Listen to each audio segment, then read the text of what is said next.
In order for our bodies to function, we need to supply them with a variety of nutrients we get from our diet.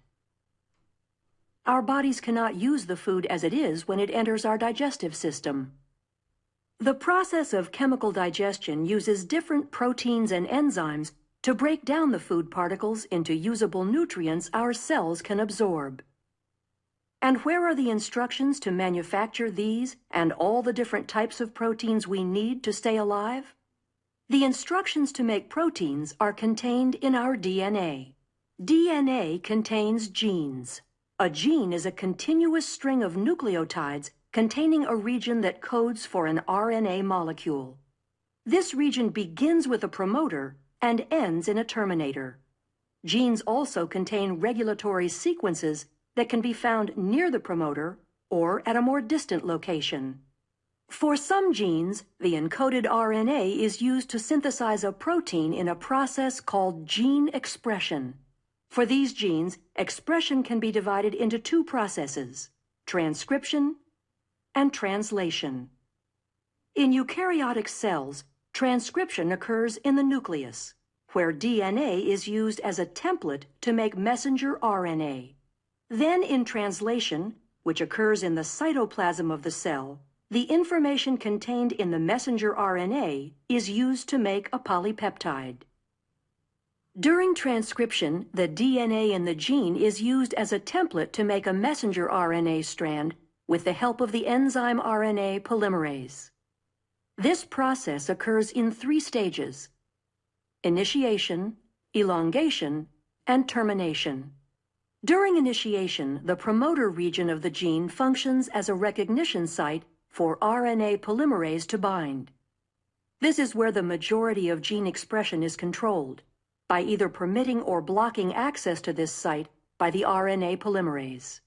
Binding causes the DNA double helix to unwind and open. Then during elongation, the RNA polymerase slides along the template DNA strand. As the complementary bases pair up, the RNA polymerase links nucleotides to the 3' end of the growing RNA molecule. Once the RNA polymerase reaches the terminator portion of the gene, the messenger RNA transcript is complete, and the RNA polymerase, the DNA strand, and the messenger RNA transcript dissociate from each other. The strand of messenger RNA that is made during transcription includes regions called exons that code for a protein, and non-coding sections called introns. In order for the messenger RNA to be used in translation, the non-coding introns need to be removed, and modifications such as a 5' cap and a 3' poly A tail are added. This process is called intron splicing and is performed by a complex made up of proteins and RNA called a spliceosome. This complex removes the intron segments and joins the adjacent exons to produce a mature messenger RNA strand that can leave the nucleus through a nuclear pore and enter the cytoplasm to begin translation. How is the information in the mature messenger RNA strand translated into a protein?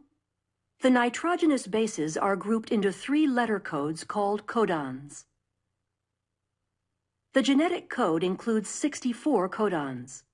Most codons code for specific amino acids. There are 4 special codons, 1 that codes for start and 3 that code for stop. Translation begins with the messenger RNA strand binding to the small ribosomal subunit upstream of the start codon. Each amino acid is brought to the ribosome by a specific transfer RNA molecule. The type of amino acid is determined by the anticodon sequence of the transfer RNA. Complementary base pairing occurs between the codon of the messenger RNA and the anticodon of the transfer RNA. After the initiator transfer RNA molecule binds to the start codon, the large ribosomal subunit binds to form the translation complex, and initiation is complete. In the large ribosomal subunit, there are three distinct regions called the E, P, and A sites. During elongation, individual amino acids are brought to the messenger RNA strand by a transfer RNA molecule through complementary base pairing of the codons and anticodons. Each anticodon of a transfer RNA molecule corresponds to a particular amino acid. A charged transfer RNA molecule binds to the A site, and a peptide bond forms between its amino acid and the one attached to the transfer RNA molecule at the P site. The complex slides down one codon to the right, where the now uncharged transfer RNA molecule exits from the E site, and the A site is open to accept the next transfer RNA molecule. Elongation will continue until a stop codon is reached. A release factor binds to the A site at a stop codon, and the polypeptide is released from the transfer RNA in the P site. The entire complex dissociates and can reassemble to begin the process again at initiation. The purpose of translation is to produce polypeptides quickly and accurately. After dissociation, the polypeptide may need to be modified before it is ready to function. Modifications take place in different organelles for different proteins.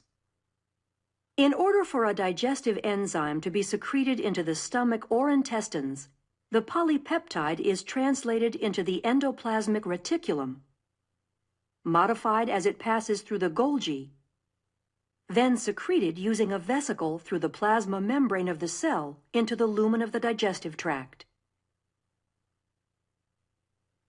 Proteins are needed for most physiological functions of the body to occur properly, such as breaking down food particles in digestion, and the processes of transcription and translation make the production of proteins possible.